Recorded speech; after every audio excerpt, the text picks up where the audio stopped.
Onli birodarlarimiz Isuzu qidirib yurishibdi akalar. Xo'p, boshqa mashina bo'lmaydimi deb so'radik.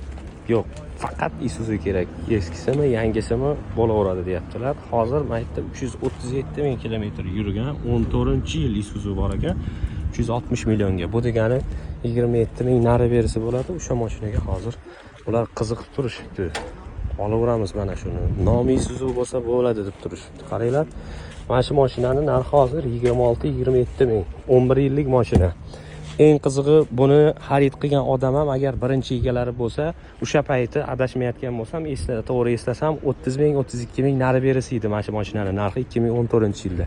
Ya'ni 11 yil minib, 337 ming kilometr yurib, mana mashinani atiga 4 ming, 5 ming zarariga sotmoqchilar hozir. Men o'shaning uchun aytaman, Isuzu'ni xarid qilgan odam zarar qilmaydi. Men ko'zim bilan ko'rmaganman. Isuzu'ni olib turib zarar qilgan odamni to'g'risi ko'rmaganman, do'stlar. Mana o'shaning uchun, o'shani bilgani uchun hindlar ham Isuzu kerak bizga deyishyapti. Bu Isuzu'ning ham nomerlarini ko'rdilaringiz, bemalol qo'ng'iroq qilib bog'lanaverasizlar.